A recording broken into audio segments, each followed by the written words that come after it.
तो hello everyone. आज हम डिस्कस करने वाले हैं notification number 1 to 8 of CGST rate, जो अभी रिसेंटली 16 जनवरी 2025 में ही आए हैं। तो हम लोग जल्दी से ब्रीफली इन सब नोटिफिकेशंस को डिस्कस करेंगे और देखेंगे क्या क्या चेंजेस अभी जीएसटी के अंदर आए हैं। तो पहला नोटिफिकेशन है हमारा नोटिफिकेशन नंबर 1 2025 सीजीएसटी रेट का ये नोटिफिकेशन है, और ये with effect from 16 January 2025 he applicable है। इसके अंदर ना मोटा मोटी 3 अमेंडमेंट आए हैं, तो हम लोग सारे एक एक करके देखेंगे और देखते हैं इसके अंदर क्या चेंजेस है। तो पहला अमेंडमेंट है, गवर्नमेंट ने ना नोटिफिकेशन नंबर 1 2017, ये सारे नोटिफिकेशन सीजीएसटी रेट के ही है। तो सीजीएसटी के लिए या फिर गुड्स क्या सर्विसेज की जो भी रेट्स होती है, वो रेट्स वाले नोटिफिकेशंस के थ्रू प्रेस्क्राइब की जाती है। तो सीजीएसटी रेट का जो पहला नोटिफिकेशन आया है 2025 का, वो ये आया है कि गवर्नमेंट ने 2017 में एक 2017 नोटिफिकेशन निकाला था, जिसमें इन्होंने rate of tax of goods को बताया था कि किस गुड्स पे क्या टैक्स लगेगा। उस नोटिफिकेशन के अंदर बहुत सारे शेड्यूल्स थे, जिसका शेड्यूल नंबर 1 था कि कौन कौन से ऐसे गुड्स है जिन पे सीजीएसटी की रेट 2.5% रहेगी, या फिर अगर हम बात करें कि 5% जीएसटी रेट रहेगी। ये था schedule number 1 of CGST rate. ठीक है। तो फर्दर उसके बाद एक नोटिफिकेशन आया 6/2022, इसी का ही रेट का ही। तो नोटिफिकेशन क्या होता है ना, जैसे एक बार एक आ जाता है तो बार बार पूरा नोटिफिकेशन नहीं आता है, कुछ चेंजेस होता है तो उसके बाद जो नोटिफिकेशन होता है वो अलग से एक या फिर चेंजेस होते हैं वो एक अलग से नोटिफिकेशन के थ्रू अमेंड कर दिया जाता है ओरिजिनल नोटिफिकेशन को। तो एक नोटिफिकेशन आया अगेन 6/2022, 13 जुलाई 22 को, जिसने अमेंड किया नोटिफिकेशन नंबर 1 2017 को। और उसने क्या करा, एक 98 नंबर की एंट्री थी शेड्यूल 1 के अंदर ही, मतलब 2.5% रेट वाले के अंदर। उसके अंदर उन्होंने कैचएसएन 1904 के अंदर एक एंट्री डाली, और उसके अंदर क्या लिखा इन्होंने कि एक आइटम और जोड़ा इन्होंने जो 2.5% जीएसटी या 5% जीएसटी में टैक्सेबल रहेगा। वो क्या था, अगर मैं कॉमन लैंग्वेज में बात करूँ तो मूरी, चीरा, खोई, मुर्की। मूरी, चिया, चिरा, खोई, मुर्की जो प्री पैकेज्ड एंड लेबल्ड मूरी मूरी होती है, पफ्ड राइस। चिरा जो फ्लैटेंड और बीटन राइस होती है उनको चिरा बोलते हैं, और पाच राइस को खोई बोलते हैं, और पैडिया राइस कोटेड विद शुगर को मुर्की बोलते हैं। तो ये 4 तरह के राइस होते हैं। अगर ये rice pre packaged and labelled है तो इसके ऊपर 5% से जीएसटी लगेगा। 13 जुलाई 2022 को ये नोटिफिकेशन आया। अभी इन्होंने क्या करा, नोटिफिकेशन नंबर 1 2025 में इसके अंदर एक आइटम और जोड़ दिया, forfeited fortified rice candle. Fortified rice candle क्या होता है, जो राइस होता है ना उसको एकदम पाउडर फॉर्म में करके उसके अंदर कुछ न्यूट्रिएंट्स मिक्स किए जाते हैं और उसको अगेन राइस की फॉर्म में कन्वर्ट किया जाता है। ये जनरली पब्लिक डिस्ट्रीब्यूशन सिस्टम के थ्रू किया जाता है, ताकि जो लोअर क्लास सोसाइटी के लोग हैं उन लोग को विद ऑल न्यूट्रिएंट्स वाला ऐसा कोई राइस मिल सके, क्योंकि राइस एक बहुत मेजर फूड है जो इंडिया में कंज्यूम होता है। तो इन्होंने क्या करा, उस 98 ए एंट्री के अंदर एक और एंट्री 98 बी इंसर्ट करी है एचएसएन 1904 के अंदर। और उसके अंदर अभी फोर्टिफाइड राइस कर्नल भी टैक्सेबल है, जो कि 2.5% सीजीएसटी या 5% जीएसटी में चार्ज होएगा। ठीक है, पहला अमेंडमेंट क्लियर है। सेकंड अमेंडमेंट क्या आया कि गवर्नमेंट ने 2017 के अंदर गुड्स के ऊपर जो रेट ऑफ टैक्सेस दिए थे उसके अंदर शेड्यूल नंबर जो 3 था, पहला नोटिफिकेशन जो पहला अमेंडमेंट था वो शेड्यूल 1 का था। दूसरा अमेंडमेंट शेड्यूल 3 के अंदर चेंज है। शेड्यूल 3 के अंदर वो गुड्स नोटिफाइड थे जिनके ऊपर 9% या 18% जीएसटी लगेगा।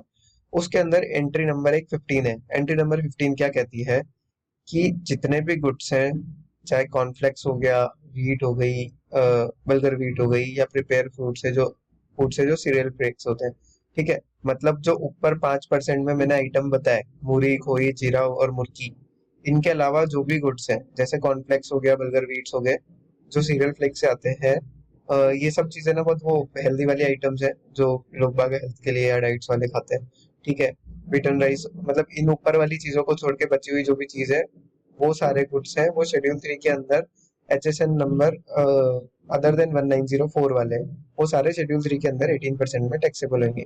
अभी इन्होंने क्या करा, देखो, इधर इन्होंने इसके साथ में एक फोर्टिफाइड राइस कर्नल जोड़ा है, और यहाँ पे जो अदर देन था, मतलब इनके अलावा जो गुड्स थे जो यहाँ पे इन्होंने कैटेगराइज करे थे 18% में, उसके साथ भी इन्होंने जोड़ दिया कि बाद में कॉमनली नोन एज मुर्गी के बाद आपको इस एंट्री के अंदर फोर्टिफाइड राइस कर्नल भी लिखना है। मतलब फोर्टिफाइड राइस कैंडल भी इसके अंदर आएगा। कुल मिला के सिंपल सी बात यह है कि फोर्टिफाइड राइस कैंडल पे 9% नहीं, फोर्टिफाइड राइस कैंडल पे 8% जीएसटी लगेगा, 5% जीएसटी लगेगा। ठीक है, क्लियर। अब आता है नोटिफिकेशन के अंदर अमेंडमेंट नंबर 3। तीसरा अमेंडमेंट क्या आया कि नोटिफिकेशन नंबर 6 जो 2022 में आया था 13 जुलाई 22 को, जो ऊपर भी मैंने डिस्कस किया था यहाँ पे, उसके अंदर ना एक शेड्यूल नंबर 7 इंसर्ट किया था, जिसके अंदर वो गुड्स बताए थे जिनपे जीएसटी रेट 0.75% से लगेगा, मतलब 1.5% जीएसटी। इसके अंदर ना एक एक्सप्लेनेशन डाली गई थी, एक्सप्लेनेशन को सब्स्टिट्यूट किया था। ठीक है, एक एक्सप्लेनेशन को सब्स्टिट्यूट किया था। वो एक्सप्लेनेशन क्या थी, जो नोटिफिकेशन नंबर 1 2017 के अंदर आई थी, सेकंड नंबर की एक्सप्लेनेशन थी, उसमें ना प्री पैकेज्ड एंड लेबल्ड की डेफिनेशन दी थी। ठीक है, तो ये जो सीजीएसटी रेट का शेड्यूल नंबर 7 है ना, इसके बाद अब एक अमेंडमेंट आया है। तो पहले जो क्या है, वो एक्सप्लेनेशन क्या थी वो हम देख लेते हैं। एक्सप्लेनेशन ये थी कि प्री पैकेज्ड और लेबल्ड का मतलब क्या होता है। तो प्री पैकेज्ड एंड लेबल्ड का मतलब होता है कि जो लीगल मेट्रोलॉजी एक्ट में डिफाइन करी गई है वो प्री पैकेज्ड एंड लेबल्ड है। ठीक है, प्री पैकेज्ड एंड लेबल्ड मेरा यहाँ से आ रहा है ऊपर से, ये प्री पैकेज्ड एंड लेबल्ड, यही वाले 5% पे टैक्सेबल है। तो प्री पैकेज्ड एंड लेबल्ड की डेफिनेशन थी एक्सप्लेनेशन 2 के अंदर। वो बोलता है कि लीगल मेट्रोलॉजी एक्ट के सेक्शन 2 के अंदर जो कमोडिटी को डिफाइन किया गया है, जो pre packaged and labelled commodity को डिफाइन किया गया है, वही pre packaged and labelled commodity हमारे जीएसटी एक्ट में भी चलेगी। ठीक है, अब आ जाते हैं आगे। अब इस नोटिफिकेशन के थ्रू क्या किया गया, तो जो एक्सप्लेनेशन थी ना क्लॉज नंबर 2 के अंदर, जो शेड्यूल 6 के बाद इंसर्ट की गई थी, उसके अंदर एक चेंज किया गया है। और उसको इन्होंने कैसे सब्स्टिट्यूट किया, इन्होंने क्या करा, प्री पैकेज लेबल्ड कम्युनिटी का मतलब, कमोडिटी का मतलब क्या दिया, जो भी कमोडिटीज जिनको इंटेंड किया जाता है रिटेल सेल के लिए, ध्यान देना रिटेल सेल के लिए, और उनके अंदर 25 केजी या 25 लीटर से ज्यादा क्वांटिटी नहीं होनी चाहिए। मतलब प्री पैकेज्ड एंड लेबल्ड को क्या बोला, कोई भी आइटम जो रिटेल सेल के लिए रखा गया है और उसके अंदर 25 केजी या 25 लीटर से ज्यादा की क्वांटिटी नहीं है, और वो प्री पैक्ड है as defined in section 2 of legal metrology act. Pre packed का मतलब क्या है लीगल मेट्रोलॉजी एक्ट में, प्री पैक्ड का मतलब है कि परचेजर भले ही वहां हो या ना हो, वो जो कमोडिटी है वो एक ऐसे पैकेज के अंदर रखी गई है, चाहे वो सील्ड हो ना हो, पर उसके अंदर एक प्री डिटरमाइंड क्वांटिटी होनी चाहिए। ठीक है, प्री पैकेज कमोडिटी का मतलब क्या हुआ, भले ही परचेजर वहां पे हो नहीं हो, वो एक ऐसे पैकेज में रखी गई है जो सील हो या ना हो, उसके अंदर एक प्री डिटरमाइंड क्वांटिटी होनी चाहिए। जैसे कि हमारे चिप्स के पैकेट हो गए, उनके अंदर प्री डिटरमाइंड क्वांटिटी होती है, चाहे आप खरीदने जाओ मत जाओ, आपको ग्राम्स के हिसाब से चिप्स नहीं मिलते, आपको वही पैकेट लेना पड़ेगा, उसको बोलते हैं प्री पैकेज्ड। तो प्री पैकेज्ड कोई भी आइटम हो जो रिटेल सेल के लिए हो और जो 25 किलो या 25 लीटर से ज्यादा क्वांटिटी होल्ड नहीं करता हो, उसको प्री पैकेज्ड एंड लेबल्ड बोला जाएगा। ठीक है, और उसके अंदर एक ये लेबल सिक्योरिटी वगैरह कुछ होनी चाहिए जो लीगल मेट्रोलॉजी एक्ट डिफाइन करता है। तो ये हमारा प्री पैकेज के डेफिनेशन में चेंज किया, मतलब एक लिमिटेशन डाल दी गई प्री पैकेज्ड और प्री लेबल्ड के लिए कि 25 किलो या 25 लीटर और रिटेल सेल होनी चाहिए, उसके अलावा किसी को भी हम प्री पैकेज या प्री लेबल्ड नहीं बोलेंगे। ठीक है, और section 2 of legal metrology act तो है ही है। ठीक है, अभी इसमें फाइनल कंक्लूजन क्या निकलता है कि जो फोर्टिफाइड राइस कर्नल है वो 2.5% सीजीएसटी या 5% जीएसटी में टैक्सेबल होंगे अंडर HSN 1904। ये प्री पैकेज्ड होने चाहिए, प्री पैक मतलब पहले से पैकिंग में होने चाहिए है, और रिटेल सेल के लिए होना चाहिए। ठीक है, और इनके अंदर क्वांटिटी 25 किलो से ज्यादा नहीं होनी चाहिए। Pre packed and label item, पहला कंक्लूजन ये हो गया, और दूसरा कंक्लूजन ये हो गया कि pre packed and label item को लिमिट कर दिया गया है to the packing of 25 kilo या 25 लीटर, और वो इंटेंड होने चाहिए रिटेल सेल के लिए। ठीक है, अब इसको अगर सम अप करेंगे तो फोर्टिफाइड राइस कैंडल को 2.5% टैक्सेबिलिटी में डाला है, 2.5% सीजीएसटी, 2.5% एसजीएसटी या 5% आईजीएसटी। उसके अलावा प्री पैकेज्ड एंड लेबल्ड की डेफिनेशन चेंज करी है, जिसके अंदर लिमिट किया गया है कि 25 किलो या 25 लीटर तक का क्वांटिटी वाला आइटम ही जो रिटेल सेल के लिए दिया जा रहा है उसी को प्री पैकेज बोला जाए।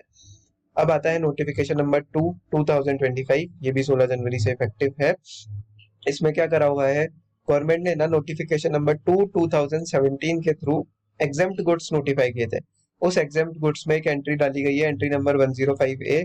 उसके अंदर एंट्री जो डाली गई है वो डाली है जीन थेरेपी। जीन थेरेपी क्या होती है कि किसी किसी फैमिली में या कहीं कहीं पे एक कोई ऐसी बीमारी होती है जो जेनेटिक होती है, जो किसी के मान लो ग्रैंडफादर को भी है, फिर फादर को भी है, फिर सन को भी है, फिर ग्रैंड चाइल्ड को भी है, उस तरह की बीमारियों को जेनेटिक बीमारियां बोलते हैं जो जीन्स के थ्रू ट्रांसफर होती आ रही है। तो इसका ट्रीटमेंट के लिए ना एक जीन थेरेपी करानी पड़ती है। उसमें क्या होता है कि जेनेटिक डिसऑर्डर्स को करेक्ट करने के लिए जो डिफेक्टिव जीन्स होते हैं या मिसिंग जीन्स होते हैं उनको हटा के और एक नॉर्मल जीन को इंसर्ट किया जाता है। इस जीन थेरेपी को एग्जेम्प्ट कर दिया गया है। ठीक है। अच्छा, नोटिफिकेशन नंबर 2017 जो एग्जाम्प्ट गुड्स का था उसके अंदर भी प्री पैकेज्ड की डेफिनेशन दी हुई थी। उसको भी सेम तरीके से अमेंड करके उसके अंदर एक 25 किलो और 25 लीटर की लिमिटेशन डाली हुई है। ठीक है, ये हम ऑलरेडी ऊपर देख ही चुके हैं। तो मतलब कुल मिला के नोटिफिकेशन नंबर 2025 में जीन थेरेपी को एग्जाम्प्ट किया गया है। नोटिफिकेशन नंबर 2025, अभी देखो सेंट्रल गवर्नमेंट ने सीजीएसटी रेट नोटिफाई करी थी कुछ स्पेसिफाइड गुड्स के ऊपर। नोटिफिकेशन नंबर 39/2017 का सेंट्रल गवर्नमेंट ने कुछ स्पेसिफाइड गुड्स को लिया और उन स्पेसिफाइड गुड्स पे 2.5% की जीएसटी रेट लगाई। ठीक है, वो 2.5% की जीएसटी रेट लगाई गई नोटिफिकेशन नंबर 39/2017 से, जो आया था 18 अक्टूबर 2017 को, ये वाला। ठीक है, उसके अंदर क्या डाला गया? Food preparations put up in a unit containers and intended for free distribution to economically weaker sections of the society under a program duly approved by central government or any state government। आपने देखा होगा free food vans चलती है state government या central government की तरफ से, उनके ऊपर 5% जीएसटी लगाया गया। ठीक है, लेकिन इसके अंदर क्या था? सप्लायर को, जो फूड प्रिपरेशन सप्लाई करता है, उन यूनिट्स को जो फूड प्रिपरेशन सप्लाई करता है, उसको एक पहले सर्टिफिकेट देना पड़ेगा। ठीक है, और वो सर्टिफिकेट ये कैटेगरी के लोग देंगे, deputy secretary to the government of India or state government, ठीक है, या यूनियन टेरिटरी का। और वो क्या सर्टिफाई करेंगे कि ये जो फूड प्रिपरेशन है ये फ्री में डिस्ट्रीब्यूट की जा रही है economically weaker sections of the society को, और ऐसे प्रोग्राम के अंदर जो सेंट्रल गवर्नमेंट से ड्यूली अप्रूव्ड है या स्टेट गवर्नमेंट से अप्रूव्ड है। और ये देना है आपको within a period of 5 months from the date of supply of such goods और further period as may be allowed. ठीक है, कुल मिला के 5% टैक्स लगाया गया उन फूड प्रिपरेशन पे जिनको यूनिट कंटेनर्स के अंदर प्रिपेयर किया जाता था और उनको बाद में फ्रीली किसी इकोनॉमिकली वीकर सेक्शन को दे दिया जाता था। और वो एक स्कीम हुआ करती थी जो सेंट्रल गवर्नमेंट या स्टेट गवर्नमेंट के अंतर्गत काम करती थी। लेकिन इस 5% की रेट में आने के लिए जो सप्लायर है उस फूड प्रिपरेशन का, उसको एक सर्टिफिकेट देना पड़ेगा deputy secretary to the government of India या deputy secretary to the state government या deputy secretary to the union territory को, यूनियन टेरिटरी से लेके, कि ये जो फूड प्रिपरेशंस है ये फ्री में डिस्ट्रीब्यूट की गई है economically weaker sections of society को under a scheme duly approved by central government और स्टेट गवर्नमेंट। और ये सर्टिफिकेट उसको 5 महीने के अंदर अंदर प्रोड्यूस करना पड़ेगा उसके ज्यूरिडिक्शनल ऑफिसर को। ठीक है, अगर वो ऐसा कर देता है तो उसको उस फूड प्रिपरेशन पे 5% जीएसटी देने का हक बनता है। वो 5% जीएसटी लगा सकता है चाहे कोई भी आइटम। ठीक है, मतलब subject to certificate produced the food distributed for free to the economical weaker sections of the society under a government program is taxable at 5% GST. ठीक है, अभी क्या हुआ? उसके बाद एक और नोटिफिकेशन आया, जो नोटिफिकेशन आया 11/2021 30 सितंबर 2021 को। इसके अंदर ना एक एंट्री डाली गई और उस एंट्री के अंदर एक क्लॉज बी इंसर्ट किया, और जो ऊपर एंट्री अपन ने पढ़ी उसको क्लॉज ए का नाम दिया गया। क्लॉज बी के अंदर क्या बोला? fortified rice kernel premix supply for ICDS और similar scheme duly approved by the central government और एनी स्टेट गवर्नमेंट। मतलब वही वापस स्पीकर सेक्शंस के लिए, अगर आप प्रीमिक्स बोलते हैं इसको, फोर्टिफाइड राइस कैंडल, जो मैं बता रहा था कि इनके अंदर न्यूट्रिएंट्स होते हैं, उनको भी डाल दिया गया कि ये भी 5% पे टैक्सेबल होगी। ठीक है, और इसके अंदर फूड प्रिपरेशन वर्ड को गुड्स से सब्स्टिट्यूट किया गया, क्योंकि फूड प्रिपरेशन से कंफ्यूजन होता है कि फूड प्रिपेयर्ड है या क्या है, तो उनके लिए जो गुड्स है उससे सब्स्टिट्यूट किया गया। तो अभी क्या हुआ? नोटिफिकेशन नंबर 3/2025 में इन्होंने क्या किया? एक क्लॉज सी और नोटिफाई किया। पहले क्लॉज ए क्या आया? Food preparation. फिर क्लॉज बी क्या आया? फोर्टिफाइड राइस कर्नल, और एक प्रोविजो के अंदर फूड प्रिपरेशन को गुड्स से सब्स्टिट्यूट कर दिया गया। फिर उसके बाद सी क्लॉज क्या करा इन्होंने? Food inputs for a above अभी नोटिफिकेशन के थ्रू इंसर्ट कर दिया। मतलब इसके लिए जो फ्री में डिस्ट्रीब्यूट हो रहा है economically weaker section of society के लिए, जो एक गवर्नमेंट स्कीम के अंदर डिस्ट्रीब्यूट हो रहा है, इसके लिए कोई भी फूड इनपुट हो वो सारे 5% पे टैक्सेबल होएगा। सिर्फ आपको एक ये certificate within 5 months from the date of supply produce करना पड़ेगा अपने ज्यूरिडिक्शन ऑफिसर को। तो कंक्लूजन क्या निकला? Food inputs for food preparation for free distribution is taxable at 5% GST subject to production of certificate within 5 months of supply. Correct. अब आते हैं नोटिफिकेशन नंबर 4 पे। चौथा नोटिफिकेशन जो आया वो था GST on sale of second hand vehicles, जिस पे बहुत ज्यादा कंट्रोवर्सीज भी हुई थी। तो ये नोटिफिकेशन क्या बोलता है? पहला जो नोटिफिकेशन था इसका, जिस नोटिफिकेशन को ये अमेंड कर रहा है, वो था 8/2018 डेटेड 25 जनवरी 18। ये बहुत ही काम का नोटिफिकेशन है, आप चाहे तो अपने पास रख सकते हैं। जो dealing in second hand goods से डील करता है, सेकेंड हैंड व्हीकल से डील करता है पर्टिकुलरली। तो जो सेकेंड हैंड व्हीकल्स थे, जो नोटिफिकेशन नंबर 8/2018 है ओरिजिनली, उसमें एक अलग अलग कैटेगरीज बनाई गई थी व्हीकल की, इंजन कैपेसिटीज और हाइट और वगैरह के हिसाब से। और उसके हिसाब से उनको 6% या 9% जीएसटी के अंदर रखा गया था। अभी इस नोटिफिकेशन में क्या करा इन्होंने, जो सीजीएसटी रेट 6% थी, उसको सब्स्टिट्यूट करके उसको भी 9% कर दिया, विद इफेक्ट फ्रॉम 16 जनवरी 25। मतलब आज के बाद, 16 जनवरी 25 के बाद कोई भी यूज व्हीकल अगर सेल होता है तो वो 9% सी जीएसटी या 18% जीएसटी पे ही सेल होएगा, और एचएसएन का चैप्टर 87 लगेगा।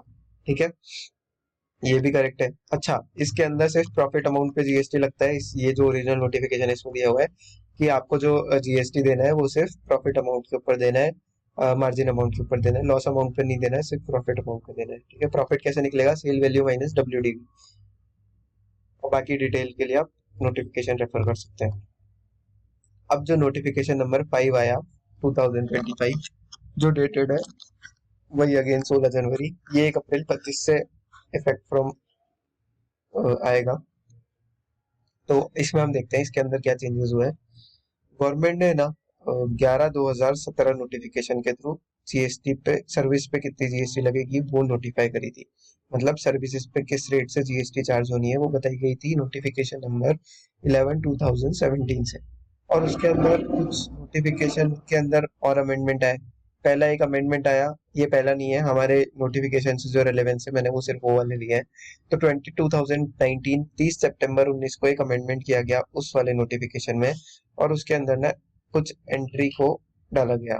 पहला, restaurant services, hotel accommodation services, outdoor catering services अगर अदर देन स्पेसिफाइड परमाइसेस पे है तो उस पे 5% जीएसटी लगेगी, और स्पेसिफाइड प्रीमाइसेस पे है तो 18% जीएसटी लगेगी।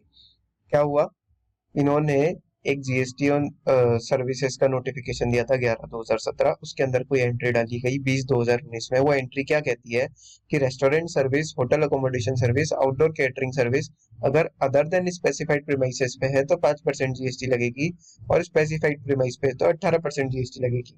मतलब कुछ तो स्पेसिफाई किया जिस पर 18% जीएसटी दिया जा रहा था।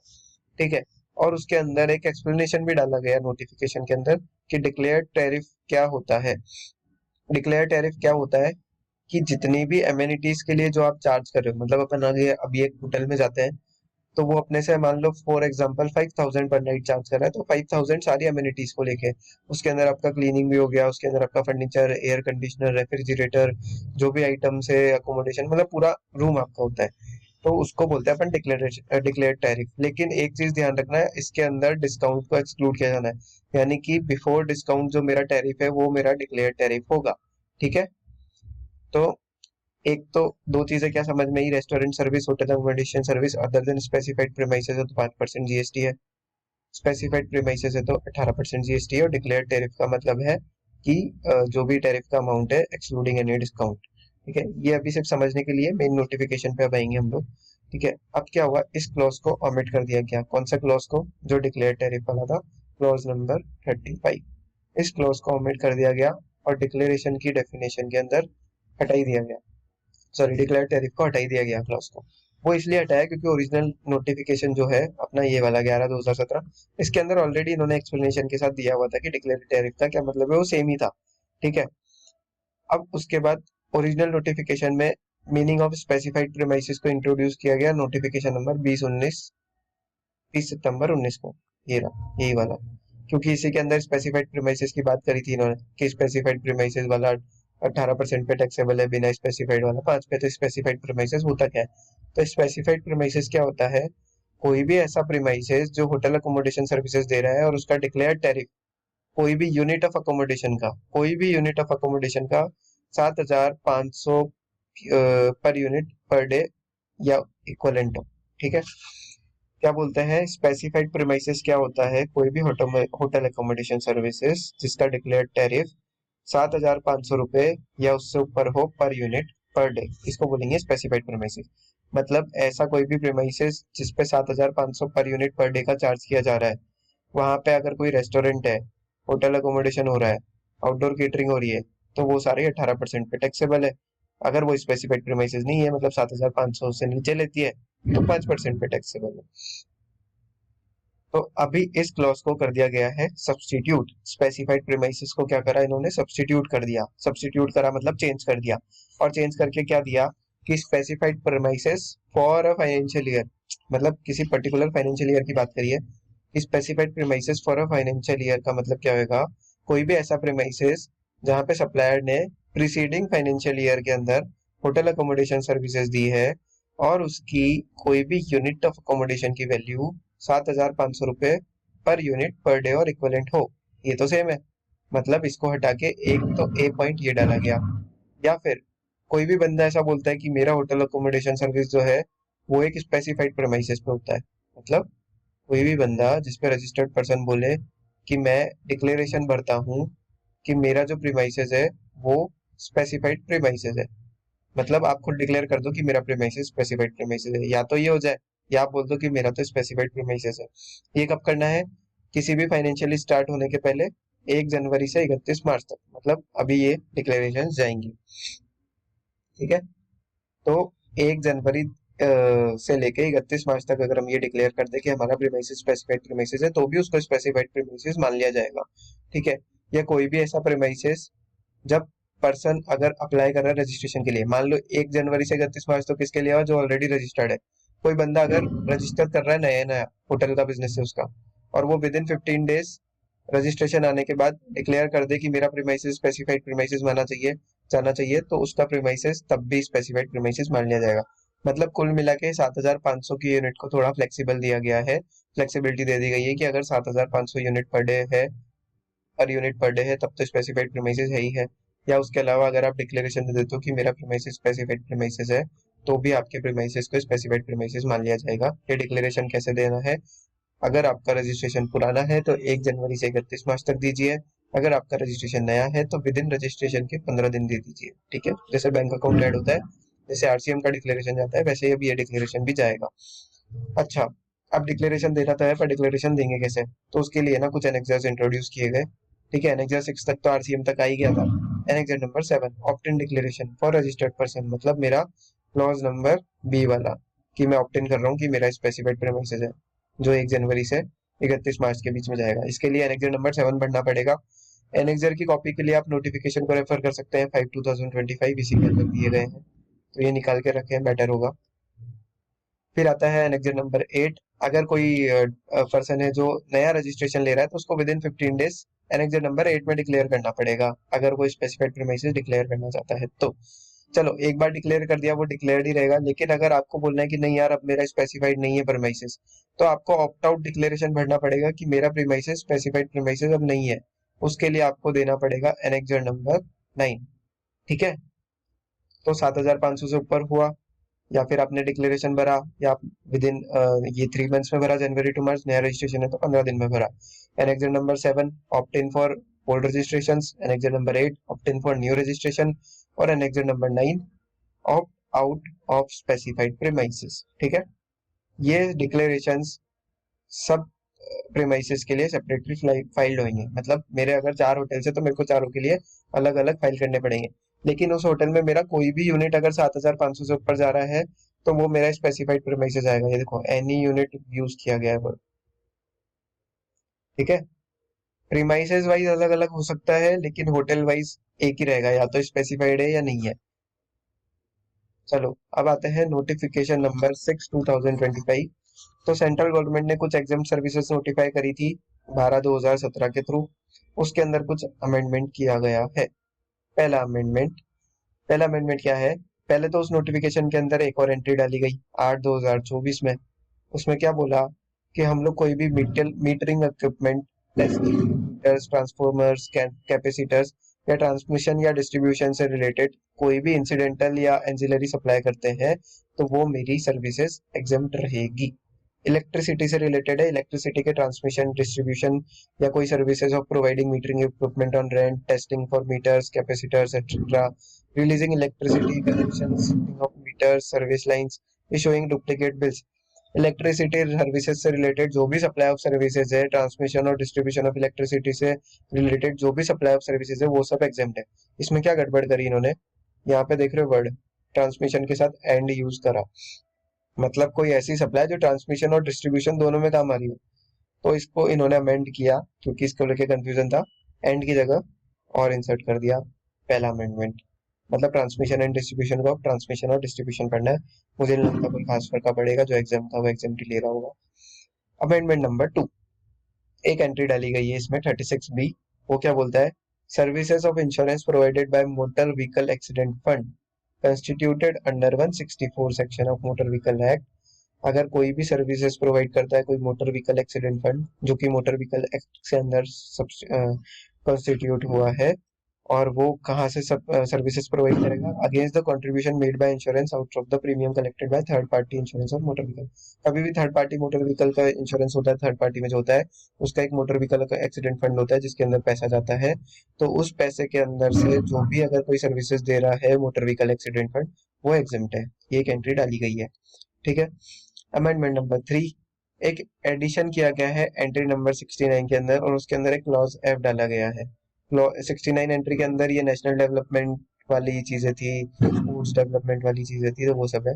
तो इसके अंदर एक और एग्जाम्पशन के लिए क्लॉज ऐड किया गया है कि services provided by training partner approved by national skill development corporation exempt है।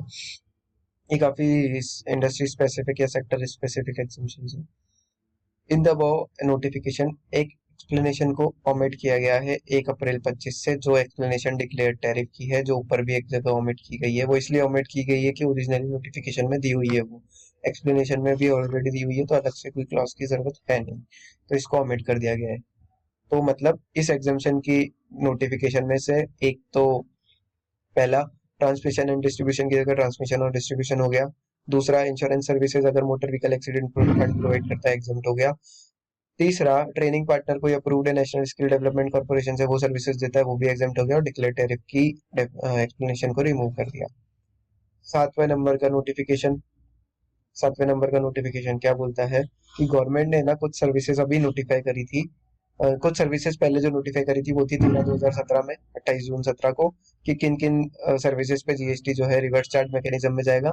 उस नोटिफिकेशन के अंदर पहला अमेंडमेंट आया कि सीरियल नंबर 4 के अंदर अगर कोई भी बंदा प्रोवाइड करता है service by way of sponsorship to any body corporate और पार्टनरशिप फर्म, मतलब अगर किसी ने भी स्पॉन्सरशिप की सर्विसेज प्रोवाइड करी है किसी भी बॉडी कॉर्पोरेट या पार्टनरशिप फर्म को, इंडिविजुअल की बात नहीं कर रहा है, बॉडी कॉर्पोरेट या पार्टनरशिप फर्म की बात कर रहा है, तो फिर वो सर्विसेज आरसीएम में टैक्सेबल है। मतलब जो रेसिडेंट ऑफ सर्विसेज है वो आरसीएम में उस पर जीएसटी पे करेगा रेट ऑफ 18%।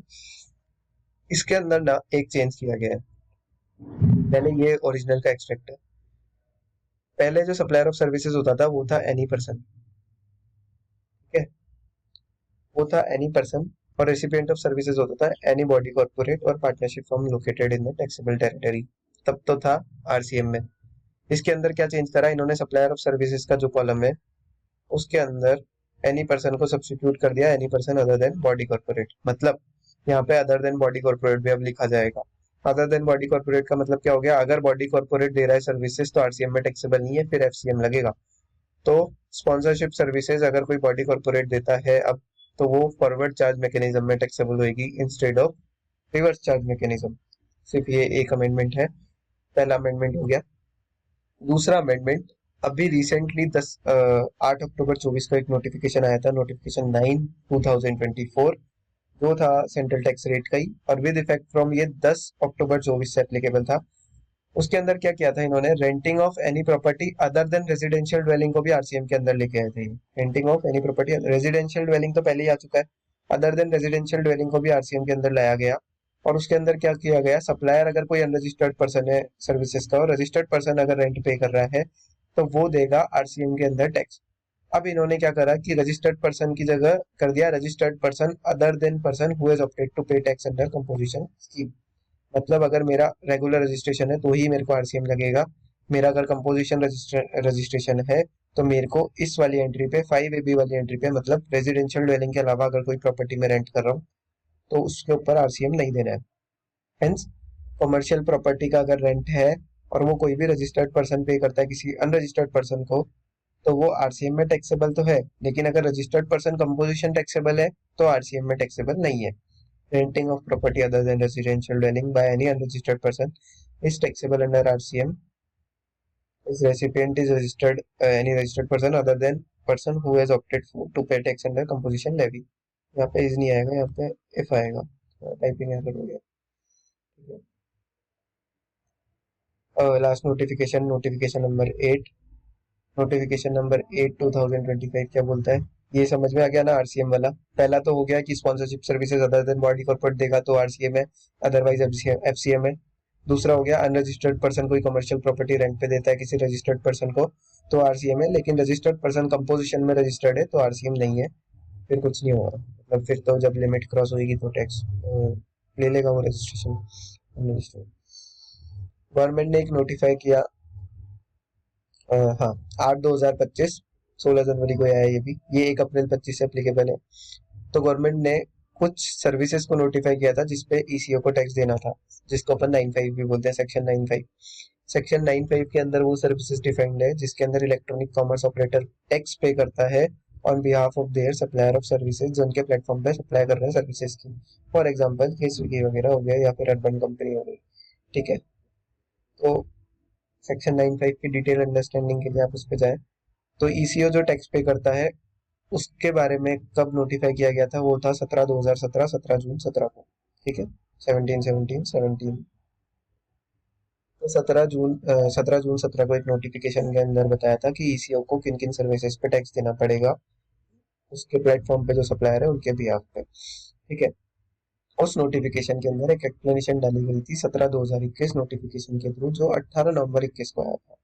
और उसमें क्या करा गया, उन्होंने एक्सप्लेनेशन क्या डाली कि supply of restaurant services other than the services supplied by restaurant located at specified premises. Specified premises again वही, जिसका 7,500 या उससे ज्यादा का कोई भी यूनिट का पर डे का डिक्लेयर्ड टैरिफ हो। ठीक है, अब इस नोटिफिकेशन के अंदर क्या किया गया, जो ओरिजिनल नोटिफिकेशन है एक्सप्लेनेशन वाला, इसमें चेंजेस किए गए। क्यों? क्योंकि ये जो स्पेसिफाइड प्रीमाइसेस की डेफिनेशन है ये अभी गवर्नमेंट ने चेंज करी, हमने ऊपर देखा ही सही। तो इसको वापस अगेन चेंज करके बोल दिया गया कि स्पेसिफाइड प्रीमाइसेस को सेम मीनिंग असाइन की जाती है जो इसको क्लॉज 36 के अंदर दी गई है नोटिफिकेशन नंबर 11/2017 में। ये क्या करा इन्होंने, इस नोटिफिकेशन को शॉर्ट एंड स्वीट रखने के लिए बोलते हैं कि 11/2017 के अंदर जो हमने स्पेसिफाइड प्रीमाइसेस बोला है वही स्पेसिफाइड प्रीमाइसेस इस वाले ईसीओ वाले नोटिफिकेशन के लिए भी एप्लीकेबल है। मतलब कुल मिला के वही 37 नंबर क्लॉज जो अभी हमने ऊपर देखा, ये रहा। ठीक है, 37 को, ठीक है,